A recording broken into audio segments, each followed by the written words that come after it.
I had a purpose. I wanted to be one of the best basketball players to ever play. And anything else that was outside of that lane, I didn't have time for. At what age did that goal become crystal clear that that's what you I made that deal with myself at 13 years old. At 13 years old? 13 years old. That's the you deal I were made. crystal clear about it? Crystal clear.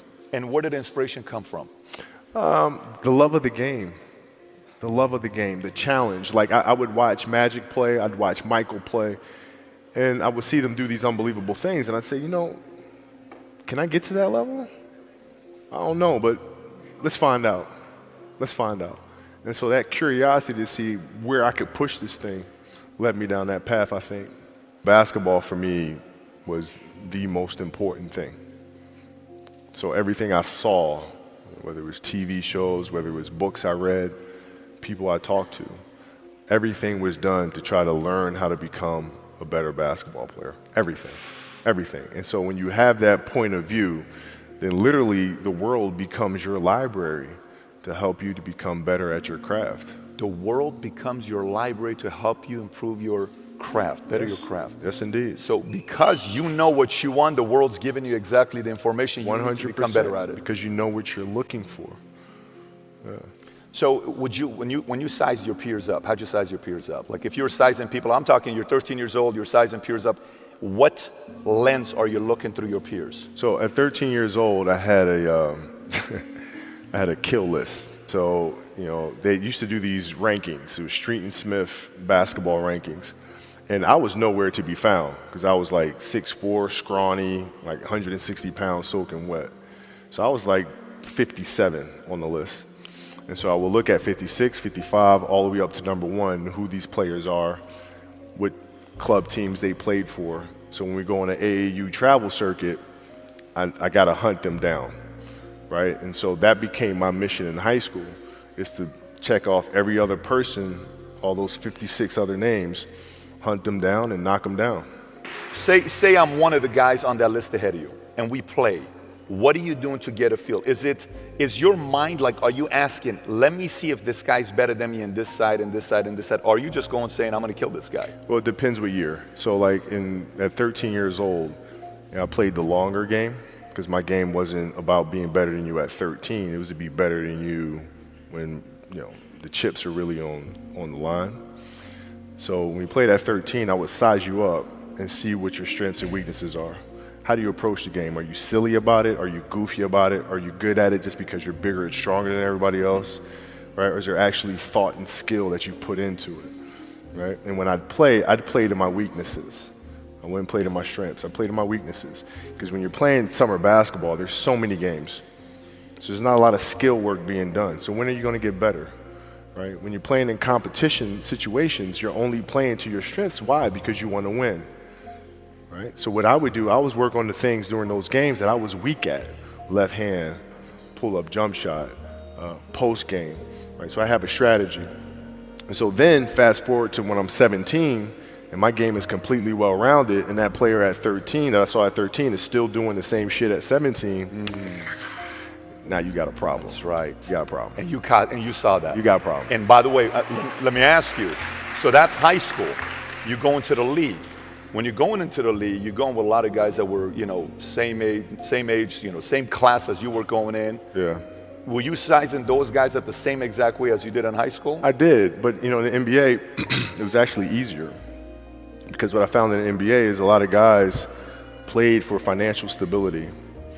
And when they came to the NBA, they got that financial stability. So therefore, the passion and the work ethic and the obsessiveness was gone.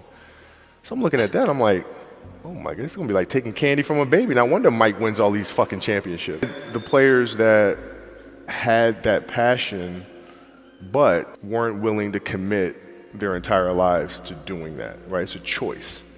Right? You have other things. You have family. You have all these other things that you have to do. The game can't really be your number one priority. And so I was just looking at that like, man, this is going to be fun. In the muse, you said, I knew you couldn't do what I was doing because I was obsessed. I'm paraphrasing. And then you said, whether it's friends, relationship, it didn't matter. It was all basketball. Yeah. If I'm buddies with you from high school, if I'm a cousin of yours, What happened to our relationship? How did that gravitate when you went into the league and you're determined to become the greatest, or you're determined to become one of the greatest? What happens to our relationship? Oh, it suffers. It does suffer. Oh, yeah. Okay. Yeah. And you understood that. You were okay yeah. with that. Well, yeah. And the people that love you, like friends and family, like they know that about you. Got it. So they let you be you. And when you reconvene, you know, you pick back up where you left off. But make no mistake about it, everything in between is lost, right? So those long-term relationships, the commitment of time of, taking vacation. Like I see a lot of players take vacations with other players that are close friends. And we'll just take vacations just to take vacations, or just hang out just to hang out. Like I never did that. But it was a choice. Not though? Why didn't you do that? Well, because when I retire, I didn't want to have to say, I wish I would have done more. I don't want that. You know? Okay, so you come in, it's very powerful what you just said. Some of your peers were in it for the money, so they got the money. Okay, great. Buy a house for my mom, dad wanted that car, get this, get that, have fame, go to different cities, I'm partying, I'm doing all this other stuff. Who were some of the guys that you saw and you watched that weren't just driven by the money? Were there some names that you looked at and says, these three guys are as crazy as I am? At the time, I deal with what I've referred to as Goat Mountain. I went to Goat Mountain and I talked to Magic, Michael, Bird, Hakeem Olajuwon, Jerry West, Oscar Robinson, Bill Russell. You know, so I would talk to them. What did you do? What were your experiences? Michael in particular, he's become my big brother. He's been my big brother since I first came in the league. And what was that process like? Right? So I went to them and started understanding the ins and outs of the game, and you know how they approach things and their level of detail and obsessiveness, and that's what I did. High school, year before, we played 35 games, max, right? Week in between, spaced out, plenty of time to rest. In the NBA, it's back to back to back to back to back to back to back. I didn't have the legs. So you look at the shot, every shot was online, but every shot was short. Right? I got to get stronger. I got to train differently. The weight training program that I'm doing, I got to tailor it for an 82-game season so that when the playoffs come around, my legs are stronger and that ball gets there. So I look at it with rationale and say, okay, well, the reason why I shot air balls is because my legs aren't there. I go, well, next year they'll be there. That was it. Done. Nobody in its history of coaching had your level of work ethic. I mean, you hear so many guys tell stories about your work ethic. Yeah. What was really your work ethic like, and for how long did you stay disciplined? Well, I mean, every day. I mean, since for 20 years. I mean, it was an everyday process, and trying to figure out strengths and weaknesses. For example, jumping ability. Man, my vertical was a 40. It wasn't a 46 or a 45. My hands are big, but they're not massive. Right, so you got to figure out ways to strengthen them so your hands are strong enough to be able to palm a ball and do the things that you need to do. Quickness, I was quick, but not insanely quick. I was fast, but not ridiculously fast. Right, so I had to rely on skill a lot more. I had to rely on angles a lot more. I had to study the game a lot more.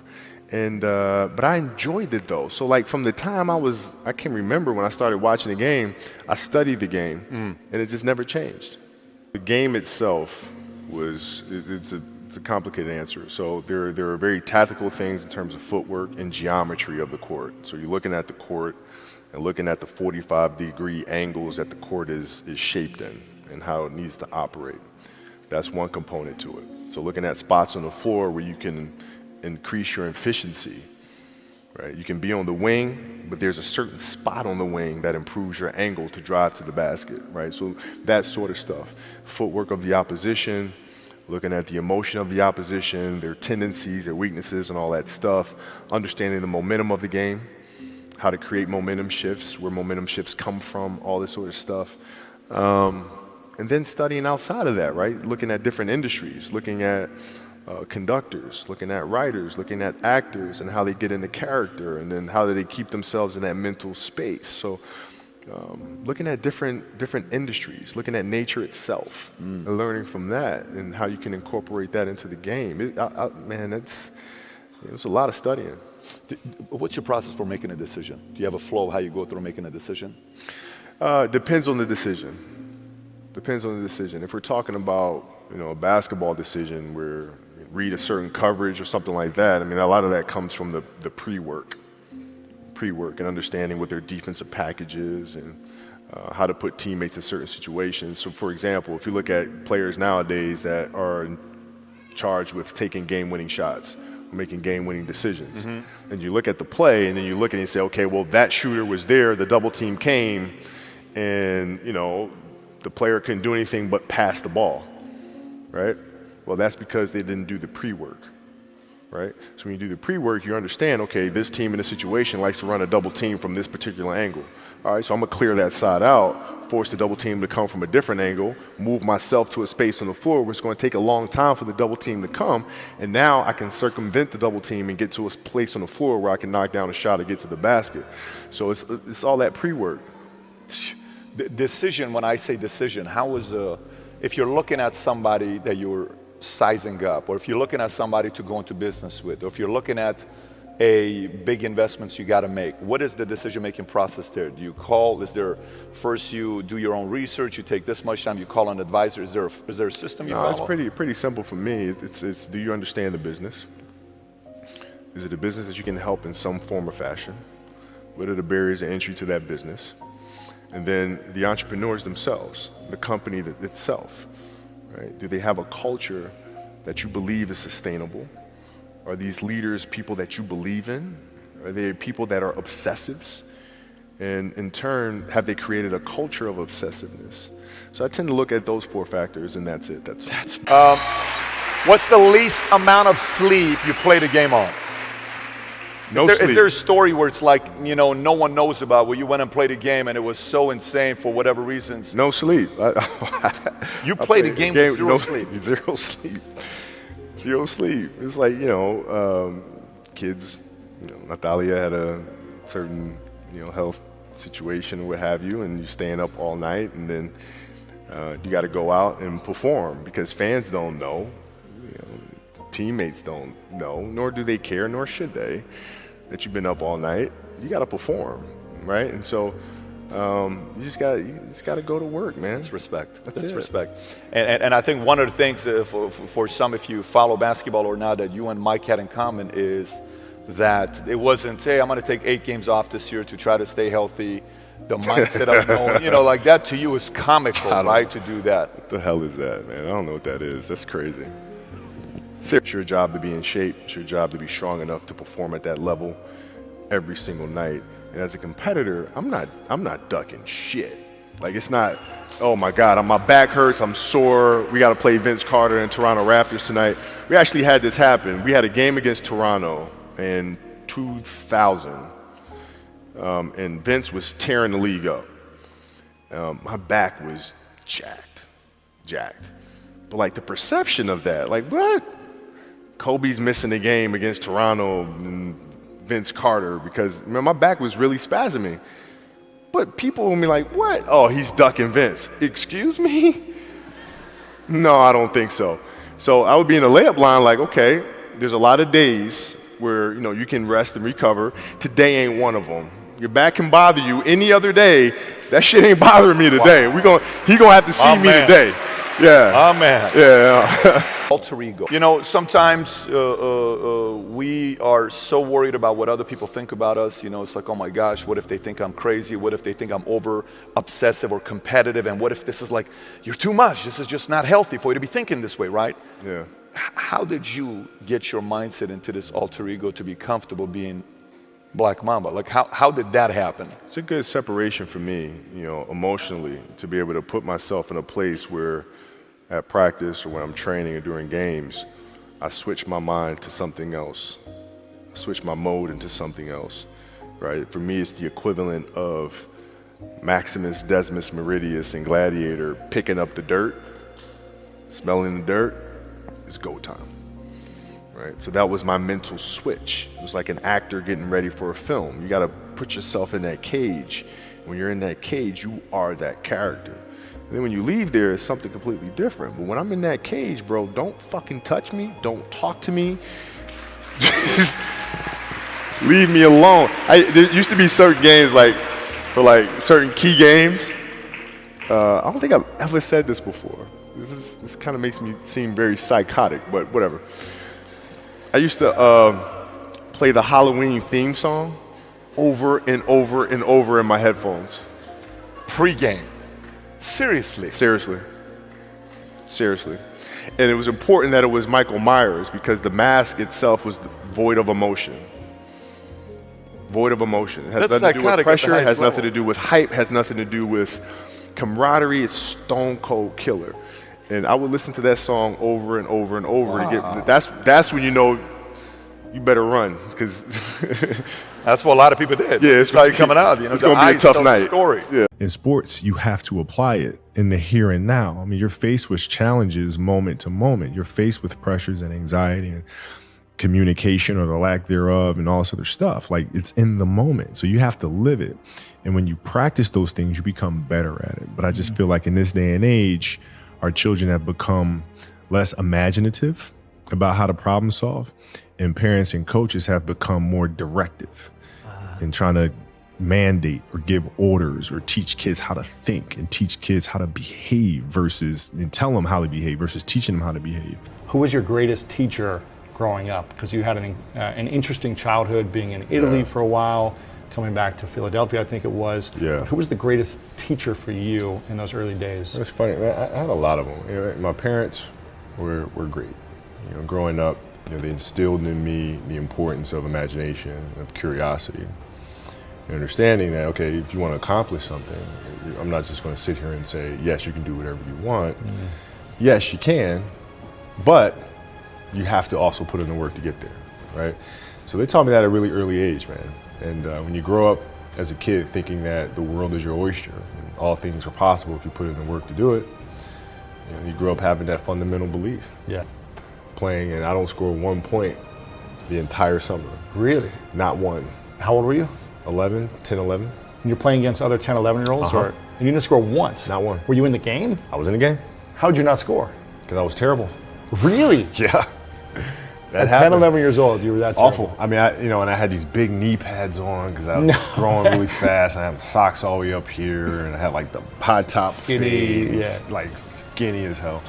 And I scored not a free throw, nothing, not a lucky shot, not a breakaway layup, 0 points. And I remember crying about it and being upset about it. And my father just gave me a hug and said, "Listen, whether you score 0 or score 60, I'm going to love you no matter what." Wow. Now that is the most important thing that you can say to a child. Because from there I was like, okay, that gives me all the confidence in the world to fail. I have the security there. But to hell with that, I'm scoring 60. Let's go. Right. And from there I just went to work. And I stayed with it and I kept practicing. Is that when you think the mentality of hard work started to come in for you at that age when you failed so miserably, I guess, that summer? I think that's when the idea of understanding a long-term view became important. Because I wasn't going to catch these kids in a week. I wasn't going to catch them in a year, right? So that's when I sat down and said, okay, this is going to take some thought, all right? What do I want to work on first? All right, shooting. All right, let's knock this out. Let's focus on this. Half a year, 6 months, do nothing but shoot. All right, after that, all right, creating your own shot. And then you focus. So I started creating a menu of things. When I came back the next summer, I was a little bit better, right? And A menu being like, I've got my jump shot from 15, I've got my I got my jump fadeaway, shot from I've got 15, I got my 3-point shot, like just open shots, not miss open shots, right? Be able to shoot it with speed because those kids are so much more athletic. Yeah. And then the next summer I came back, I was a little better. And the summer came back, You the scored. next summer I was a little better. I scored. Yeah, You know, it you- wasn't much, Right. but I scored. And this you know? is 12, 13. 12, 13. And then 14 came around, back half of 13, 14 years old. And then I was just killing everyone. And it happened in 2 years. And I wasn't expecting it to happen in 2 years, but it did because what I had to do was work on the basics and the fundamentals. While they relied on their athleticism and their natural ability. And because I stick to the fundamentals, it just caught up to them. And then my body, you know, my knees stopped hurting. I grew into my frame and And then your athleticism, once you have the fundamentals, Exactly. the hard work, the mindset, and you tack on the athleticism, it's game over. Then it was game over. Wow. So from 13, you're good, average still? I was good. I was good. And then about the end of my right when I was turning 14 I became the best player in the state. At 14. At 14. So from 12 to 14, you went from scoring 0 to being the best in the state of all ages. Yep. But it's simple. Like if you do the math on this, right? Like if you're thinking about how often kids are playing, right? And I tell this to my daughter and my daughter's team as well that I coach. It's a simple thing of math. If you want to be a great player, if you play every single day, 2-3 hours, every single day over the course of a year, how much better are you getting? Most kids will play maybe, an hour and a half, 2 days a week.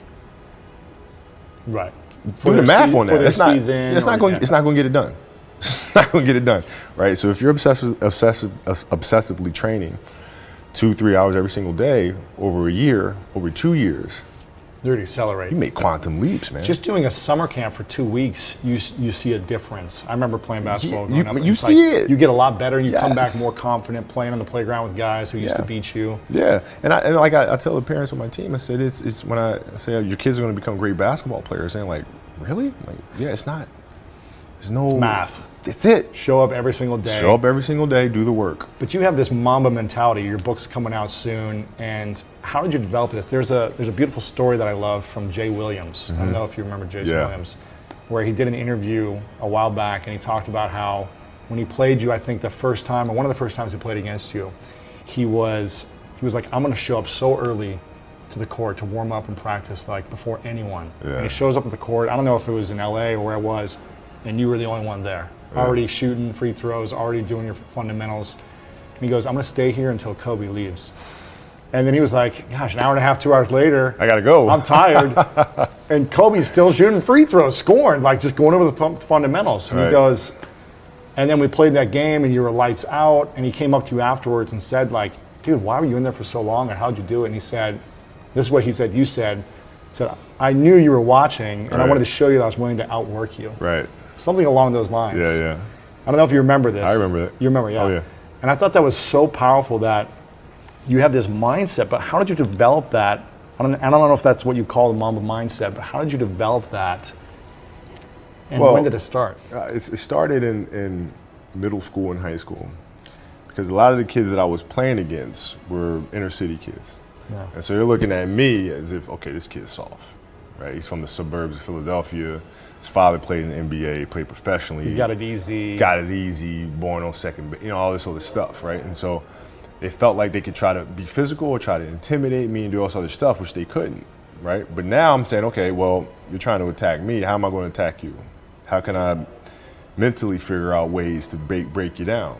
How can I show you that, no, I have the edge, right? And so that's when it first started for me, is figuring out how to get the upper hand on an opponent that way. And what would you do to mentally break people down then? Well, I mean, we used to have an All-American camp that I used to go to, and at the time when I first showed up, I was a sophomore, and one of the things I would do is while everybody would be at the cafeteria, eating and doing all sort of stuff, I'd just go back to the gym. They'd be resting, eating. And they'd see me leave, right? But now you're in a tough position because you're like, okay, I want to be like I'm following the kid to go work out, but I know he's working, he's up early, and he's doing all this other stuff. And so that was my way of showing them, I may be from the suburbs, but you're not going to outwork me. Wow. And I'm mentally going to. Did someone teach you that? Was that just a thing that you decided, like, I'm going to get in people's minds? I think it's just figuring out ways to be better and to win the game. And it started as a defense mechanism because they were the ones talking trash to me, and kid from Italy, blah blah blah, and all sorts of stuff. And it was like, okay, I can't let them. I got to defend myself here, right? And then it became, okay, I'm pretty witty. I can say some pretty witty things. Yeah. And in Italian. And in Italian. Yeah. It's interesting, I never was physically gifted to an extreme level. I was always really good, but I was never like the fastest or biggest or strongest. But I remember my edge was, I'm not going to go party and I'm not going to drink alcohol. Right. So I've never been drunk still because I was like, I need every edge when guys were out partying late at night who were better than me and drinking and showing up hungover. I was like, I'm going to be more focused and have clearer vision. And but I wasn't waking up at 4 a.m. like you. So well, that's interesting because like when I played, one of the things that I had to learn is how to get the best out of my teammates. Yeah. And most people think it's a simple thing, pass them the ball. You know, but that's not how you make guys better. You have to really affect their behavior. How do you do that? So, I would tell guys, you got back-to-backs. You know, I don't care if we're in Miami. I don't care if we're in a great city of Chicago. You can't go out. You got to get rest. Right? Back-to-back games. Back-to-back games, Yeah. right? Monday, Tuesday. You play Monday and you play again Tuesday. Guys aren't going to listen, right? Right. So a few times I said, all right, we'll all go out. We'll go out together. Really? I'll drink with you, right? But the next morning, I'm banging on your door at 5 a.m. Let's go. They're not getting Where are that. we going? I hung out with you. Now you come hang out with me. Wow. This is what we do. All right, let's go. And we're at the gym. We're working out, right? We hit the bus. We go to practice. We play that night. And they're dead. And they're dead. And they're like, oh, lesson learned. Really? Lesson So learned. take them out once. Listen, if you're going to do that, do that. But don't let that compromise what we're here to do. Right. This is why we're here. This is why you're here in the first place. Yeah. Right? And if we're going to win a championship, we have to have that championship mentality That's it. and work ethic. That's it. So you got to show them, no, Kobe can do that and still has the energy to get up and do this. So either I got to meet that same energy or I got to keep my butt in my Go to room. bed early, yeah. Listen, I don't deal with people that don't commit at that level, but then act as if they do. I don't deal with that. What's the least amount of sleep you played a game on? No Is sleep. there a story where it's like, you know, no one knows about, where you went and played a game and it was so insane for whatever reasons? No sleep. You played a game with zero sleep. Zero sleep. Zero sleep. It's like, kids, Natalia had a certain, health situation or what have you, and you're staying up all night, and then you got to go out and perform because fans don't know. Teammates don't know, nor do they care, nor should they, that you've been up all night. You got to perform, right? And so you just got to go to work, man. It's respect. That's it. respect. And I think one of the things for some, if you follow basketball or not, that you and Mike had in common is that it wasn't, hey, I'm going to take 8 games off this year to try to stay healthy. The mindset of knowing, like that to you is comical, right? To do that. What the hell is that, man? I don't know what that is. That's crazy. It's your job to be in shape. It's your job to be strong enough to perform at that level every single night. And as a competitor, I'm not ducking shit. Like, it's not, oh my God, my back hurts, I'm sore. We got to play Vince Carter and Toronto Raptors tonight. We actually had this happen. We had a game against Toronto in 2000, and Vince was tearing the league up. My back was jacked. But like the perception of that, like what? Kobe's missing the game against Toronto and Vince Carter because my back was really spasming. But people will be like, what? Oh, he's ducking Vince. Excuse me? No, I don't think so. So I would be in the layup line like, okay, there's a lot of days where, you can rest and recover. Today ain't one of them. Your back can bother you any other day. That shit ain't bothering me today. He gonna have to see me today. Yeah. Oh, man. Yeah. Just going to sit around. What does losing feel like to you? It's exciting Why is it exciting? because it means you have different ways to get better. There's certain things that you can figure out that you can take advantage of, right? Certain weaknesses that were exposed that you need to shore up, right? So it was exciting. I mean, it sucks to lose, Right. but at the same time, there are answers there if you just look at them. Because you get the information from losing more than from winning, probably. Yeah. I mean, the answers are there when you win too. You just have to look at them. Yeah. Right. So it's a constant process. It's exciting when you win. It's exciting when you lose because the process should be exactly the same, whether you win or you lose. As you go back and you look and you find things that you could have done better. You find things that you've done well that worked. You figure out how did they work, why did they work, how can you make them work again. Yeah. And but the hardest thing is to face that stuff. That's a really, really tough challenge. You mean face it, you mean look yourself in the mirror and say, okay, this is how I showed up, or this is what happened. And I'll give you an example. So Katie Lou Samuelson is one of the best college basketball players in the country. She plays at UConn. She's going to be a senior. Right now. Yeah. And she's from Huntington Beach out here by us. And so she comes down and she works with some of my girls on the team and she helps coach. And they just had a really tough season last year where they lost to Notre Dame in the final. That's right. Really tough. First loss in years, right? Yeah. And so I asked her, I said, have you watched the Notre Dame game? She was like, no. I said, well, why not? I said, I don't want to watch that. I said, I know you don't, but you're going to play Notre Dame this year, yeah? Yeah. What's the chances you see him again in the final? I said, well, you probably see him again. I said, well, you can't show up and play them without knowing why you lost that one, right? So, the mistakes that you've made in that game, you have to do the hard stuff and watch that game and study that game to not make those mistakes over and over again just because you weren't brave enough to face it. So she came down to the office. I brought her down to the office and we sat down, we watched that game together. Wow. Right? And you gotta deal with Face it. You gotta deal with it. Face it, learn from it. Wow, it must have been cringing for her to just be like, oh, replaying like we could have won, all these things. That's exactly it, isn't it? If I just did that one thing, That's exactly if I right. didn't get that foul, if I was scored that layup. That's exactly right. You're looking and say, oh, there's the mismatch. Oh, there's the gap. And all those little things, and it sucks. But you don't want to have that feeling again, do you? Right? So you got to really study it, face it, and not to say you'll win the next time you face it, but at least you'll give yourself a better chance. Yeah.